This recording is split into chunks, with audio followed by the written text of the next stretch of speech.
Ikigai Part 4. Find flow in everything you do. How to turn work and free time into spaces for growth. We are what we repeatedly do. Excellence, then, is not an act, but a habit. Aristotle. Going with the flow. Imagine you are skiing down on one of your favorite slopes. Powdery snow flies up on both sides of you like white sand. Conditions are perfect. You're entirely focused on skiing as well as you can. You know exactly how to move at each moment. There is no future, no past. There is only the present. You feel the snow, your skies, your body, and your consciousness united as a single entity. You're completely immersed in the experience, not thinking about or distracted by anything else. Your ego dissolves and you become a part of what you're doing. This is the kind of experience Bruce Lee described with his famous "Be water, my friend." We have all felt our sense of time vanish when we lose ourselves in the activity we enjoy. We start cooking, and before we know it, several hours have passed. We spend an afternoon with a book and forgot about the world going by until we notice the sunset and realize we haven't eaten dinner. We go surfing and don't realize how many hours we have spent in the water until the next day when our muscles ache. The opposite can also happen. When we have to complete a task we don't want to do, every minute feels like a lifetime and we can't stop looking at our watch.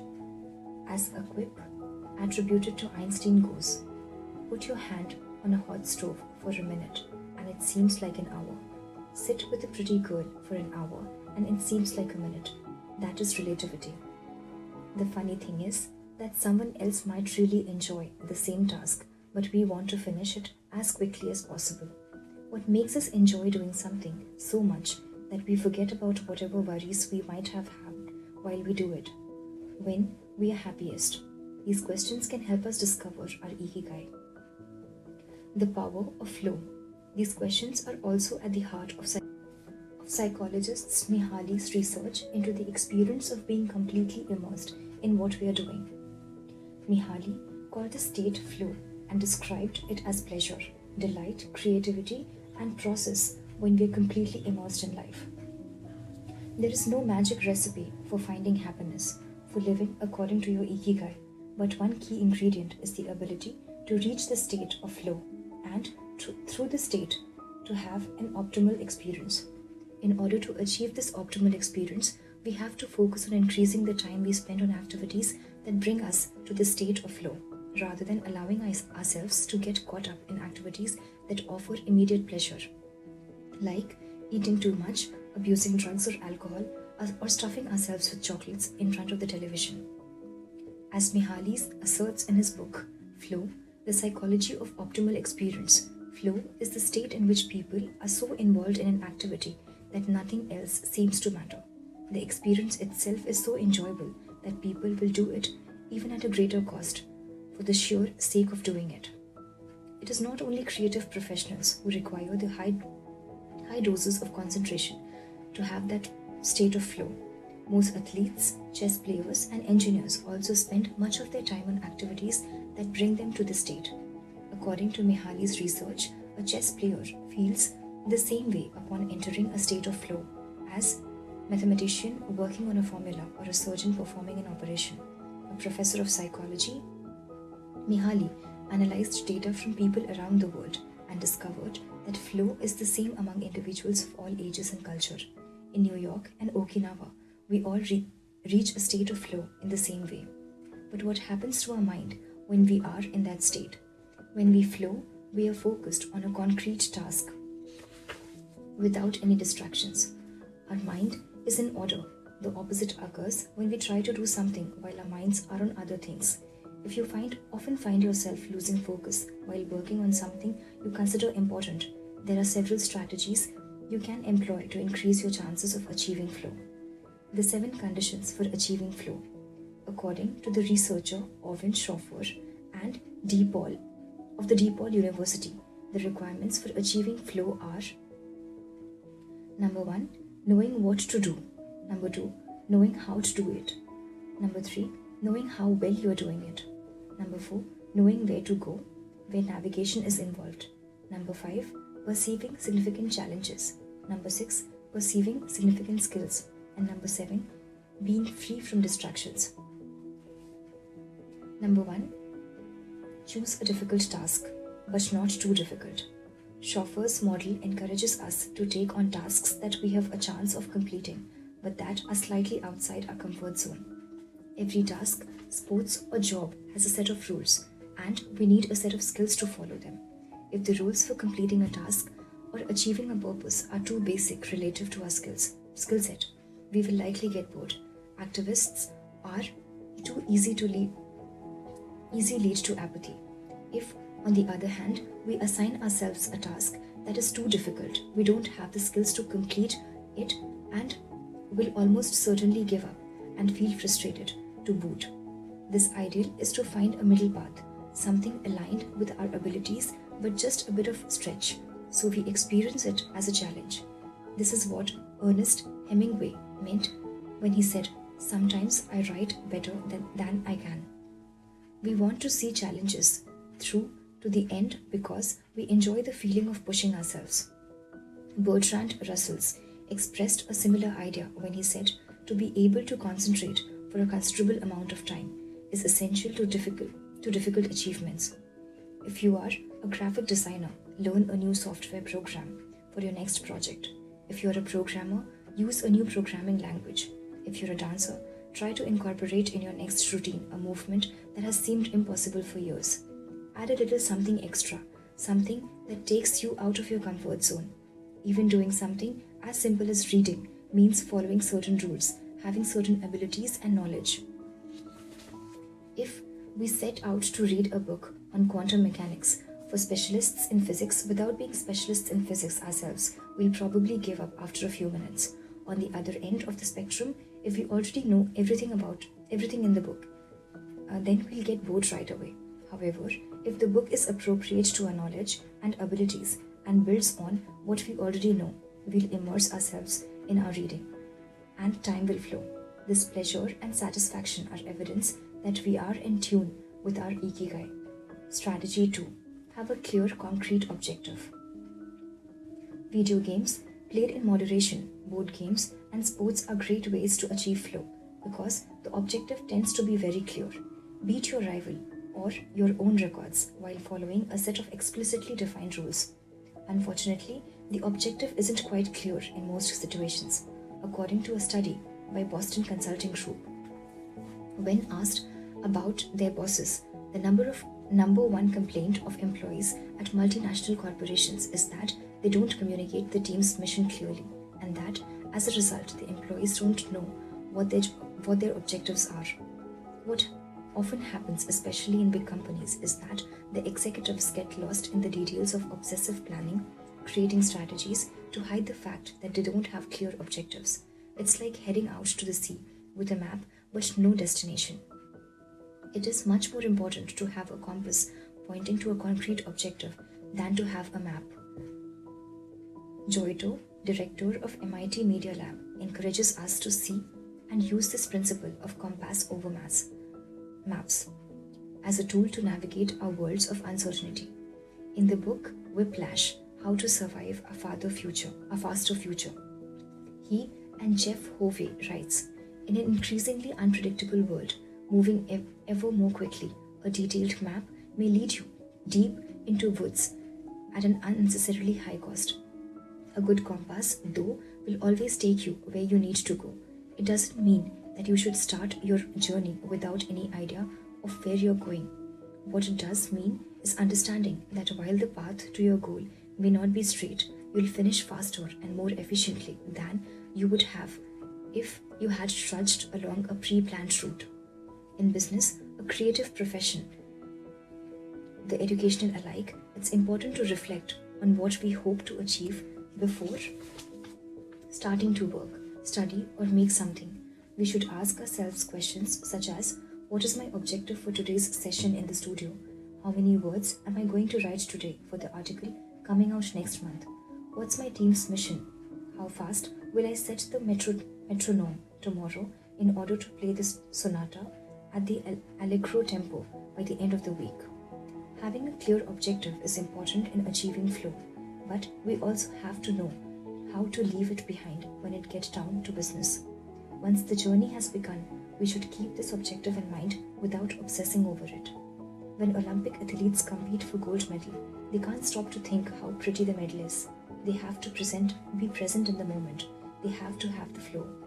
If they lose focus for a second, thinking how proud they'll be to show the medal to their parents, they'll almost certainly commit an error at a critical moment and will not win the competition. One common example of this is writer's block. Imagine that a writer has to finish a novel in 3 months. The objective is clear.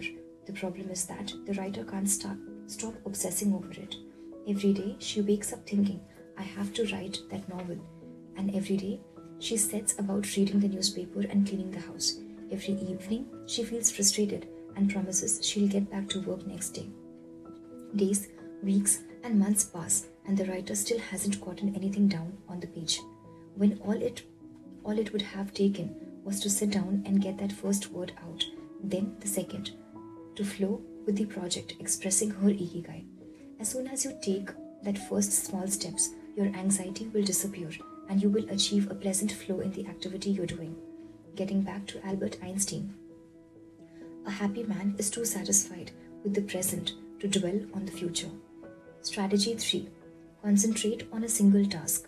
This is perhaps one of the greatest obstacles we face today, with so much technology and so many distractions.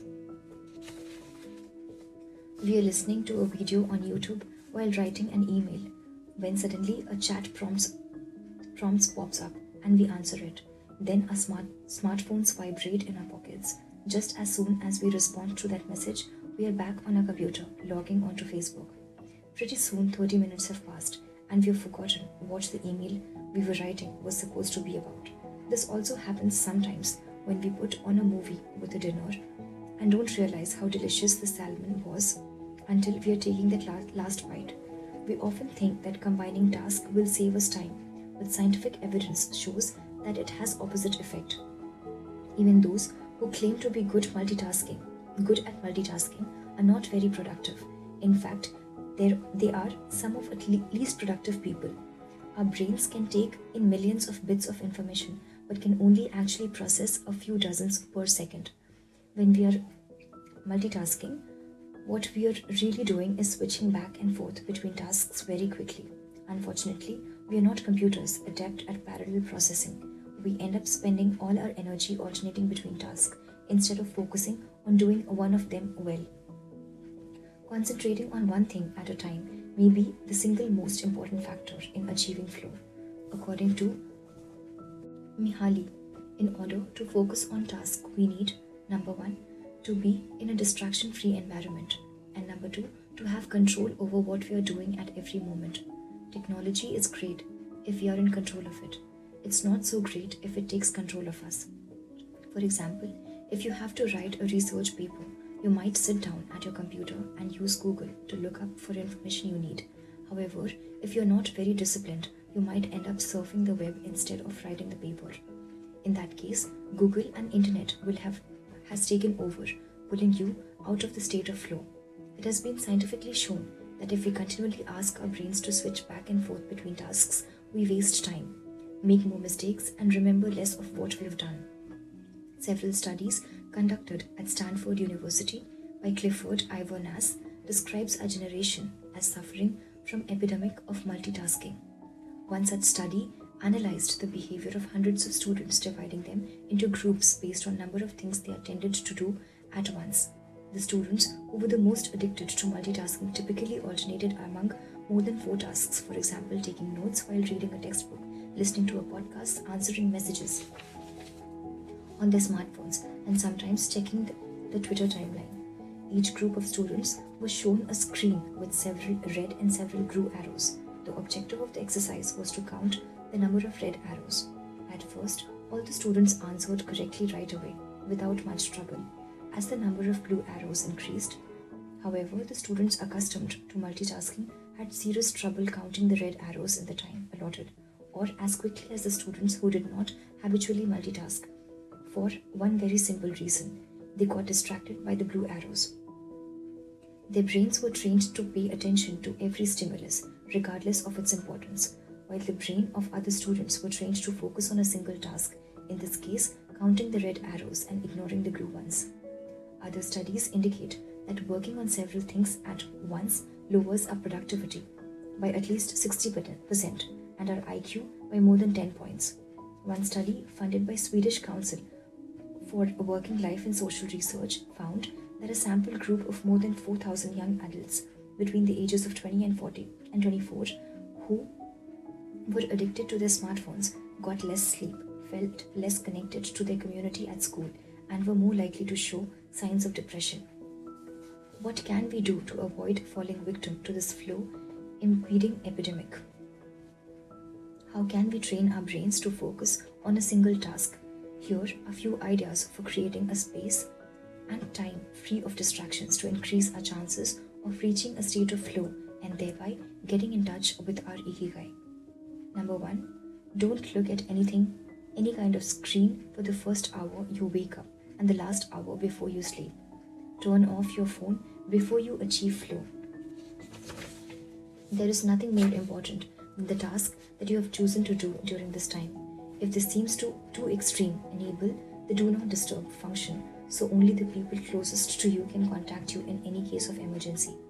Designate one day of the week, perhaps a Saturday or a Sunday, a day of technological fasting, making exceptions only for e-readers or MP3 players. Go to a cafe that does not have Wi-Fi. Read and respond to emails only once or twice per day. Define those times clearly and stick to them. Try the Pomodoro technique. Get yourself a kitchen timer and commit to working on single task as long as it runs. The Pomodoro technique recommends 25 minutes of work and 5 minutes of rest each cycle. But you can also do 50 minutes of work and 10 minutes of rest. Find the pace that's best for you. The most important thing is to be disciplined in completing each cycle.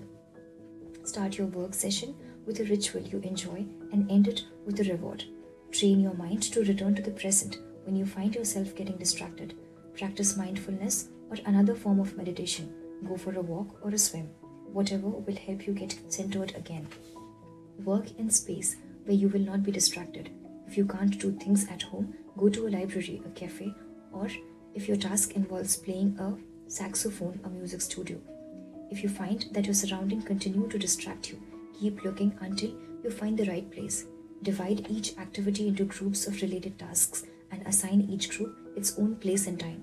For example, if you're writing a magazine article, you could do research and take notes at home in the morning, write in the library in the afternoon, and edit on the couch at night. Bundle routine tasks such as sending out invoices, making phone calls, and so on, and do them all at once. Flow in Japan. Takumis, engineers, geniuses, and otakus. What do takumis, artisans, engineers, inventors, and otakus, that is fans of anime and manga, have in common? They all understand the importance of flowing with the ikigai at all times. One widespread stereotype about people in Japan is that they are exceptionally dedicated and hardworking, even though some Japanese people say that they look like they are working harder than they actually are. There is no doubt, though, about their ability to be completely absorbed in a task or about their perseverance when there is a problem to be solved. One of the first words one learns when starting Japanese lessons is ganbaru, which means to preserve, persevere, or to stay firm by doing one's best. Japanese people often apply themselves to even the most basic tasks with an intensity that borders an obsession. We see this in all kinds of contexts, from the retirees taking meticulous care of their rice fields in the mountains of Nagano to the college students working in the weekend shift in convenience stores known as konbinas. If you go to Japan, you'll experience this attention to detail firsthand in almost every transaction. Walk into one of the stores that sell handcrafted objects in Naha or Kyoto, and you will also discover that Japan is a treasure trove of traditional craft work. The people of Japan have a unique talent of creating new technologies while preserving artisanal traditions and techniques. The art of takumi. Toyota employs artisans who are able to make a certain type of screw by hand. These takumi, or experts in particular manual skill, are extremely important to Toyota. And they are hard to replace. Some of them are the only people who know how to perform their exact skill, and it doesn't seem as though a new generation is going to take up the mantle. Turntable needles are another examples. They are produced almost exclusively in Japan, where you can find the last remaining people who know how to use the machinery required to make these precision needles and who are trying to pass their knowledge to their descendants. We met a takumi on a visit to Kumano, a small town near Hiroshima. We were there for a day, working on the photo essay for one of the most famous brands of makeup brushes in the West. The billboard welcoming visitors to Kumano shows a mascot holding a large brush. In addition to the brush factories, the town is full of little houses and vegetable gardens. Heading farther in, you can see several Shinto shrines at the bases of the mountains that surround the town. We spent hours taking photos in the factories full of people in orderly rows, each doing a single task, such as painting the handles of the brushes or loading boxes of them onto the trucks. Before we realized, we still had not seen anyone actually putting the bristles into the brush heads. After we asked about this and got the runaround several times, the president of one company agreed to show us how it was done. He led us out to the building and asked us to get into his car. After 5 minutes drive, we parked next to another small structure and climbed the stairs. He opened a door and we walked into a small room filled with windows that let in lovely natural light. In the middle of the room was a woman wearing a mask. You could see only her eyes. She was so focused on choosing individual bristles for the brushes, gracefully moving her hands and fingers, using scissors and combs to sort the bristles, that she didn't even notice our presence. Her movements were so quick, it was hard to tell what she was doing. The president of the company interrupted her to let her know that we had been taking photos as she worked. We couldn't see her mouth, but the glint in her eyes and the cheerful inflection in her speech let us know she was smiling. She looked happy and proud, talking about her work and responsibilities. We had to use extremely fast shutter speeds to capture her movements. Her hands danced and flowed in concert with her tools and the bristles she was sorting. The president told us that this takumi was one of the most important people in the company, even though she was hidden away in a separate building. Every bristle of every brush the company made passed through her hand. Steve Jobs in Japan. Apple co-founder Steve Jobs was a big fan of Japan. Not only did he visit the Sony factories in 1980s and adopt many of their methods when he founded Apple, he was also captivated by the simplicity and the quality of Japanese porcelain in Kyoto. It was not, however, an artisan from Kyoto who won Steve Jobs' devotion, but rather a takumi from Toyama named Yukio Shakunaga, who used a technique called Echu Setoyaki, known by only a few. On a visit to Kyoto, Jobs heard of an exhibition of Shakunaga's work. He immediately understood that there was something special about Shakunaga's porcelain. As a matter of fact, he bought several cups, vases, and plates and went back to show 3 times that week. Jobs returned to Kyoto several times over the course of his life in search of inspiration and ended up meeting Shakunaga in person. It is said that Jobs had many questions for him, almost all of them about fabrication process and the type of porcelain he used. Shakunaga explained that he used white porcelain he extracted himself from the mountains in the Toyama prefecture, making him the only artist of his ilk familiar with the fabrication process of porcelain objects, from their origins in the mountains to their final form, an authentic takumi. Jobs was so impressed that he considered going to Toyama to see the mountains where Shakunaga got his porcelain, but thought better of it when he heard that it was more than 4 hours by train from Kyoto. In an interview after Jobs' death, Shakunaga said he was very proud that his work has been appreciated by the man who created the iPhone. He added that Jobs' last purchase from him has been a set of 12 teacups. Jobs had asked for something special, a new style. To satisfy this request, Shakunaga made 150 teacups in the process of testing out new ideas. Of these, he chose the 12 best and sent them to the Jobs family. Ever since his first trip to Japan, Jobs was fascinated and inspired by the country's artisans, engineers, philosophy, and cuisines. Sophisticated simplicity. What do Japanese artisans, engineers, Zen philosophy, and cuisines have in common? Simplicity and attention to details. It is not a lazy simplicity, but a sophisticated one that searches out new frontiers, always taking the object, the body, and the mind, or the cuisine to the next level according to Ikigai, one's Ikigai. As Mihaly would say, the key is always having a meaningful challenge to overcome in order to maintain flow. The documentary Jiro Dreams of Sushi gives us another example of Takumi, this time in the kitchen. Its protagonist has been making sushi every day for more than 80 years and owns a small sushi restaurant near Ginza subway station in Tokyo. He and his son go every day to the famous Tsukishi fish market and chooses the best fish to bring back to the restaurant. In the documentary, we see one of the Jiro's apprentices learning to make tamago, a thin, slightly sweet omelette. No matter how hard he tries, he can't get Jiro's approval. He keeps practicing for years until he finally does. Why does the apprentice refuse to give up? Doesn't he get bored cooking eggs every day? No, because making sushi is his ikigai too. Both Jiro and his son are culinary artists. They don't get bored when they cook. They achieve a state of flow. They enjoy themselves completely when they are in the kitchen. That is their happiness, their ikigai. They have learned to take pleasure in their work, to lose their sense of time. Beyond the close relationships between father and son, which helps them keep the challenge going every day, they also work in a quiet, peaceful environment that allows them to concentrate. Even after receiving a 3-star rating from Michelin, they never considered opening in another location or expanding the business. They serve just 10 patrons at a time at the bar of the small restaurant.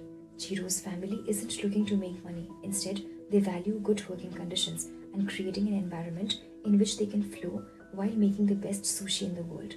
Jiro, like Yukio Shakunaga, begins his work at the source. He does go to the fish market to find the best tuna. Shakunaga goes to the mountains to find the best porcelain. When they get down to work, both become one with the object they are creating. This unity with the object that they reach in a state of flow takes on special meaning in Japan, where according to Shintoism, forests, trees, and objects have kami, that is spirit or god, within them. When someone, whether an artist, an engineer, or a chef, sets out to create something, his or her responsibility is to use nature to give it life while respecting the nature at every moment.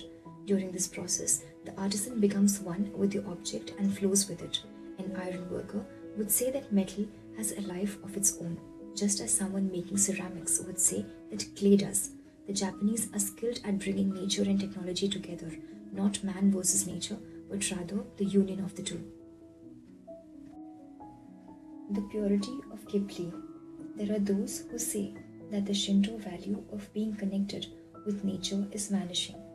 One of the hardest critiques of this loss is another artist with a clearly defined ikigai, Hayao Miyazaki, the director of an animated films produced by Studio Ghibli. In nearly all his films, we see humans, technology, fantasy, and nature in a state of conflict, and in the end, coming together. One of the most poignant metaphors in his film Spirited Away is an obese spirit covered in trash that represents the pollution of the rivers. In Miyazaki's film, forests have personalities, trees have feelings, and robots befriend birds. Considered a national treasure, by the Japanese government. Miyazaki is an artist capable of becoming completely absorbed in his art. He uses a cell phone from the late 1990s and he makes his entire team draw by hand. He directs his films by rendering on paper even the tiniest details, achieving flow by drawing, not by using a computer. Thanks to this obsession on the director's part, Studio Ghibli is one of the only studios in the world where almost the entire production process is carried out using traditional techniques. Those who have visited Studio Ghibli know that it is fairly typical on a given Sunday to see a solitary individual tucked away in a corner, hard at work, a man in simple clothes who will greet them with an Ohio hello without looking up. Miyazaki is so passionate about his work that he spends many Sundays in the studio, enjoying the state of flow, putting his ikigai above all else. Visitors know that under no circumstances is one to bother Miyazaki, who is known for his quick temper, especially if he is interrupted while drawing. In 2013, Miyazaki announced he was going to retire. To commemorate his retirement, the television station NHK made a documentary showing him in his last days of work. He is drawing in nearly every sense of the film. In one scene, several of his colleagues are seen coming out of the meeting, and there is drawing in a corner, paying no attention to them. In another scene, he is shown walking to work on December 30, a national holiday in Japan, and opening the doors of Studio Ghibli so he can spend the day there drawing alone. Miyazaki can't stop drawing the day after his retirement. Instead of going on vacation or staying at home, he went to Studio Ghibli and sat down to draw. His colleagues put on their best poker faces, not knowing what to say. 1 year later, he announced he would not make any more feature films, but that he would keep on drawing until the day he died. Can someone really retire if he is passionate about what he does? The recluses. It is not only the Japanese who have this capacity. There are artists and scientists all over the world with strong, clear ikigais. They do what they love until their dying day. The last thing Einstein wrote before closing his eyes forever was a formula that attempted to unite all the forces of the universe in a single theory. When he died, he was still doing what he loved. If he had not been a physicist, he said he would have been happy as a musician. When he was not focused on physics or mathematics, he enjoyed playing the violin. Reaching a state of flow while working on his formulas or playing music, his two ikigais brought him endless pleasure. Many such artists might seem misanthropic or reclusive, but what they're really doing is protecting the time that brings them happiness, sometimes at the expense of others' aspects of their lives. They are outliers who apply the principles of flow to their lives to an extreme. Another example of this kind of artist is the novelist Haruki Murakami. He sees only a close circle of friends and appears in public in Japan only once every few years. Artists know how important it is to protect their space, control their environment, and be free of distractions if they want to flow with their ikigai. Microflow, enjoying mundane tasks. But what happens when we have to say, do the laundry, mow the lawn, or attend to paperwork? Is there a way to make these mundane tasks enjoyable? Near the Shinjuku subway station, in one of the neural centers of Tokyo, there is a supermarket that still employs elevator operators. The elevators are fairly standard and could be easily operated by the customers, but the store prefers to provide the service for someone holding the door open for you, pushing the button for your floor, and bowing as you exit. If you ask around, you'll learn that there is one elevator operator who has been doing the same job since 2004. She is always smiling and enthusiastic about her work. How is she able to enjoy such a job? Doesn't she get bored doing something so repetitive? On closer inspection, it becomes clear that the elevator operator is not just pushing buttons, but is instead performing a whole sequence of movements. She begins by greeting the customers with a song-like salutation, followed by a bow and welcoming wave of the hand. Then she presses the elevator button with a graceful movement, as though she is the geisha offering a client cup of tea. Mihaly calls this microflow. We've all been bored in a class or at a conference and started doodling to keep ourselves entertained, or whistled while painting a wall. If we are not truly being challenged, we get bored and add a layer of complexity to amuse ourselves. Our ability to turn routine tasks into moments of microflow, into something we enjoy, is key to our being happy, since we all have to do such tasks. Even Bill Gates washes the dishes every night. He says he enjoys it, that it helps him relax and clear his mind, and that he tries to do it little better each day, following an established order or set of rules he made for himself: plates first, forks second, and so on. It's one of his daily movements of microflow. Richard Feynman, one of the most important physicists of all times, also took pleasure in routine tasks. W. Daniel Hillis, one of the founders of supercomputer manufacturer Thinking Machines, hired Feynman to work on the development of a computer that could handle parallel processing when he was already world famous. He says Feynman showed up on his first day of work and said, "Okay boss, what's my assignment?" They didn't have anything prepared, so they asked him to work on a certain mathematical problem. He immediately realized they were giving him an irrelevant task to keep him busy and said, "That sounds like a bunch of baloney. Give me something real to do." So they sent him to a nearby shop to buy office supplies, and he completed his assignment with a smile on his face. When he didn't have something important to do or needed to rest his mind, Feynman dedicated himself to microflowing, say, painting the office walls.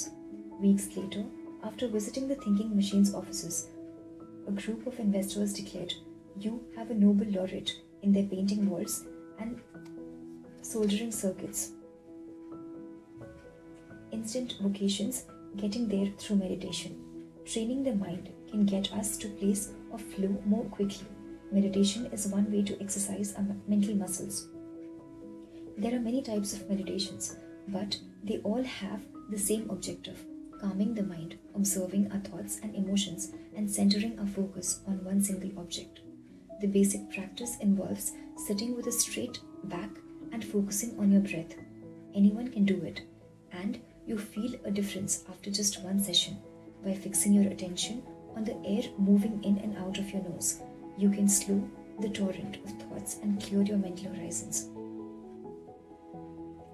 The Archer's Secret. The winner of 1988 Olympic gold medal for archery was a 17-year-old woman from South Korea.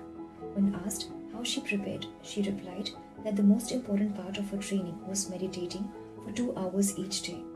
If you want to get better at reaching a state of flow, meditation is an excellent antidote to our smartphones and their notifications constantly clamoring for our attention. One of the most important mistakes among people starting to meditate is worrying about doing it right, achieving absolute mental silence, or reaching nirvana. The most important thing is to focus on the journey, since the mind is a constant swirl of thoughts, ideas, and emotions. Slowing down the centrifuge, even for just a few seconds, can help us feel more rested and leave us with a sense of clarity. In fact, one of the things we learn in practice of meditation is not to worry about anything that flits across our mental screen. The idea of killing our boss might flash into our mind, but we simply label it as a thought and let it pass like a cloud without judging or rejecting it. It is only a thought, one of the 60,000s we have every day, according to some experts. Meditation generates alpha and theta brain waves. For those experienced in meditation, these waves appear right away, while it might take a half an hour for beginners to experience them. These relaxing brain waves are the ones that are activated right before we fall asleep, as we lie in the sun, or right after taking a hot bath. We all carry a spa with us everywhere we go. It's just a matter of knowing how to get in, something anyone can do with a bit of practice. Humans as ritualistic beings. Life is inherently ritualistic. We could argue that humans naturally follow rituals that keep us busy. In some modern cultures, we have been forced out of our ritualistic lives to pursue goals after goals in order to be seen as successful. But throughout history, humans have always been busy. We were hunting, cooking, farming, exploring, and raising families, activities that were structured as rituals to keep us busy throughout our days. But in an unusual way, rituals still permeate daily lives and businesses practice in modern Japan. The main religion in Japan is Confucianism, Buddhism, and Shintoism, are all ones in which the ritual are the most important than absolute rules. When doing business in Japan, process, manners, and how you work on something is more important than the final result. Whether this is good or bad for the economy is beyond the scope of this book. What is indisputable, though, is that finding flow in the ritualistic workplace is much more easier than in one in which we are continually stressed out, trying to achieve unclear goals set by our bosses. Rituals give us clear rules and objectives which help us enter a state of flow. When we have only a big goal in front of us, we might feel lost or overwhelmed by it. Rituals help us by giving us the process, the sub-steps on the path to achieving a goal. When confronted with a big goal, try to break it down into parts and then attack each part one by one. Focus on enjoying your daily rituals, using them as a tool, enter a state of flow. Don't worry about the outcome, it will come naturally. Happiness is in the doing, not in the result. As a rule of thumb, remind yourself, rituals over goals. The happiest people are not the ones who achieve the most. They are the ones who spend more time than others in the state of flow, using flow to find your ikigai. After reading this chapter, you should have a better idea of which activities in your life make you enter flow. Write all of them on a piece of paper. Then ask yourself these questions. What do the activities that drive you to flow have in common? Why do those activities drive you to flow? For example, are all the activities you most like doing ones that you practice alone or with other people? Do you flow more when doing things that require you to move your body or just to think? In the answers to these questions, you might find yourself an underlying ikigai that drives your life. If you don't, then keep searching by going deeper into what you like by spending more of your time in the activities that make you flow. Also, try new things that are not on the list of what makes you flow, but that are similar and that you can be curious about. For example, if photography is something that drives you into a flow, you could also try painting. You might even like it more. Or if you love snowboarding and have never tried surfing. Flow is mysterious. It is like a muscle. The more you train it, the more you will flow, and the closer you will be to your ikigai.